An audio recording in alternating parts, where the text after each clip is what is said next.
नमस्कार।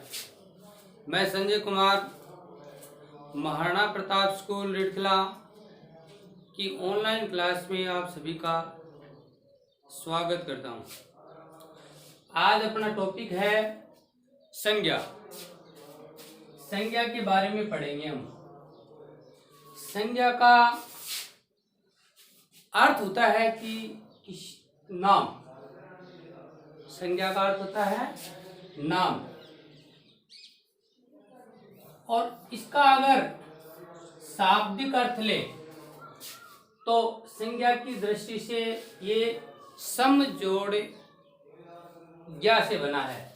सम का अर्थ होता है समान रूप से, और ज्ञा का अर्थ होता है ज्ञान, जो समान रूप से हमें ज्ञान दे। अब अगर इसकी परिभाषा पर आए तो परिभाषा होती है कि किसी व्यक्ति, वस्तु, स्थान तथा भाव आदि के नाम का बोध कराए उसे संज्ञा कहते हैं। तो इसके बारे में थोड़ी सी चर्चा कर लेते हैं हम कि किसी व्यक्ति कि जैसे किसी भी व्यक्ति का नाम ले लो, जैसे राम, श्याम, गीता, मोहन, सोहन, या किसी वस्तु का नाम, कोई भी वस्तु जैसे पेड़ है या पंखा है या मेज है, कुर्सी है, या कोई स्थान का नाम जैसे जयपुर, अजमेर, मुंबई या लाल किला, तथा भाव होते हैं अपने मन के भाव। जैसे क्रोध का भाव है, द्वेष का, घृणा का, या अपनापन का, या परायापन का, या बचपन या बुढ़ापा। ये सारी चीजें संज्ञा के अंदर आती है। अब संज्ञा के प्रकार पढ़ेंगे हम कि संज्ञा कितने प्रकार की होती है। तो संज्ञा 3 प्रकार की होती है। पहला प्रकार होता है व्यक्तिवाचक संज्ञा, दूसरा होता है जातिवाचक संज्ञा, और तीसरा है भाववाचक संज्ञा। अब इन तीनों को हम एक एक करके पढ़ेंगे कि भी व्यक्तिवाचक संज्ञा क्या होता है, जातिवाचक संज्ञा क्या होता है, और भाववाचक संज्ञा क्या होती है। तो पहले बात करते हैं हम व्यक्तिवाचक संज्ञा के बारे में कि जिस संज्ञा शब्द से किसी व्यक्ति विशेष, वस्तु विशेष या स्थान विशेष का बोध हो।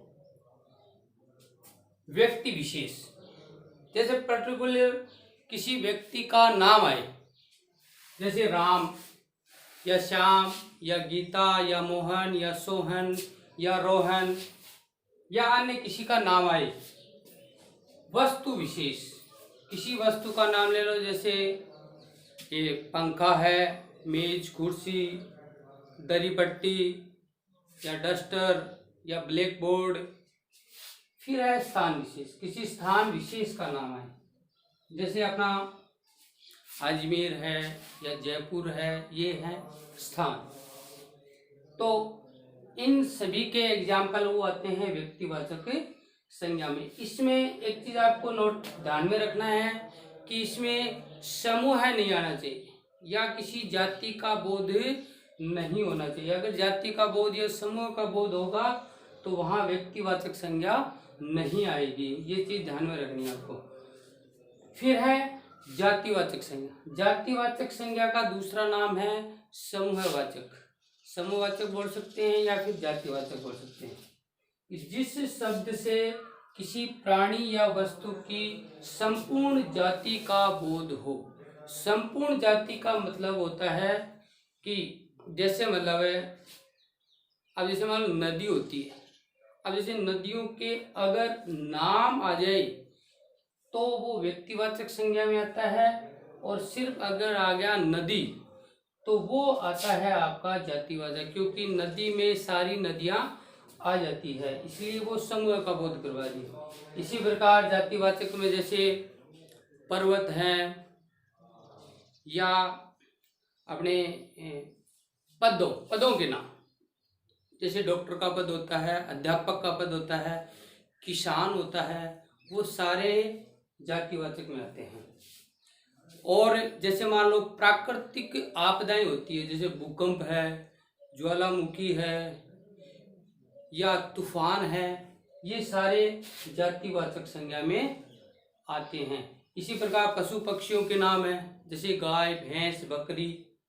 और अगर जैसे मान लो कई बार इनके नाम रखे जाते हैं, गाय का या फिर कुत्ते का या फिर किसी पक्षी का नाम रखा जाता है, तो नाम रखेंगे तब आपका आएगा व्यक्तिवाचक संज्ञा में। और अगर सीधा ही आ गया जैसे गाय, भैंस, बकरी, बैल, तो वो सारे आएंगे आपकी जातिवाचक संज्ञा में।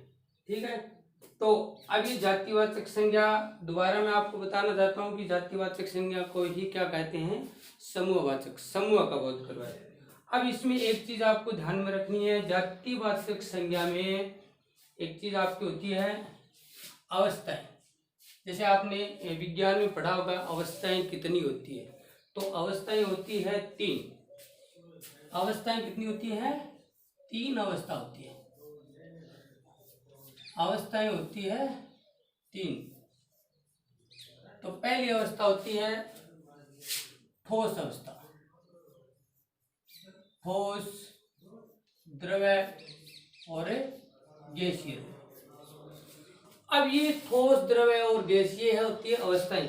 जो अवस्थाएं होती हैं वो होती है जातिवाचक संज्ञा में आती है सारी। इसके जितने भी एग्जाम्पल है, जैसे ठोस, द्रव्य और गैस, जैसे ठोस की अवस्था होती है, जैसे मान लो पत्थर होता है, तो पत्थर होता है ठोस, तो वो आएगा आपका जातिवाचक संज्ञा में। इसी प्रकार जैसे द्रव्य, द्रव्य जैसे तरल पदार्थ होते हैं, जैसे तेल है, घी है, छाछ है, दूध है, और अगर इसको जमा देंगे तो वो हो जाता है ठोस रूप, लेकिन होगा जातिवाचक संज्ञा में। ऐसे अपनी होती है गैस, तो गैस सारी जैसे नेचुरल प्रकृति में मिलती है कि कार्बन डाइऑक्साइड गैस है, या फिर अपनी ये ऑक्सीजन है, नाइट्रोजन गैस है, ये सारी गैसें होती हैं, वो आपकी जातिवाचक संज्ञा में आती है। तो ठोस, द्रव्य और गैस, ये तीनों जो अवस्थाएं होती हैं, उनके जितने भी आपके उदाहरण हैं वो सारे ही जातिवाचक संज्ञा में आते हैं। अब हम बात करें लास्ट भाववाचक संज्ञा की। तो भाववाचक संज्ञा जिस संज्ञा शब्द से किसी गुण, दशा या भाव, अवस्था का बोध हो, तो उसे क्या कहेंगे? भाववाचक संज्ञा कहेंगे। तो अब भाववाचक संज्ञा में जैसे क्रोध का भाव है या घृणा का भाव है, क्रोध, घृणा, या बुढ़ापा, बचपन, ये सारी जो अवस्थाएं या गुण या दशा या फिर अपने भाव होते हैं, जैसे अच्छाई का है, बुराई का है, या फिर अवस्थाएं होती है जैसे बुढ़ापा है, बचपन है, या अपनापन है, परायापन है, या ओछापन है, ये सारे ही एग्जाम्पल आते हैं भाववाचक संज्ञा में। तो ये अपना टॉपिक था, एक संज्ञा का जो छोटा सा टॉपिक था, आपके समझ में आया होगा। इसलिए मैं आपको दोबारा से एक बार थोड़ा सा रिवाइज करवा देता हूँ। संज्ञा का अर्थ होता है नाम, और संज्ञा की डेफिनेशन होती है किसी व्यक्ति, वस्तु, स्थान तथा भाव आदि के नाम का बोध कराए उसे संज्ञा कहेंगे। और संज्ञा होती है 3 प्रकार की। पहला प्रकार है व्यक्तिवाचक संज्ञा, जातिवाचक संज्ञा दूसरा, और तीसरा होता है भाववाचक संज्ञा।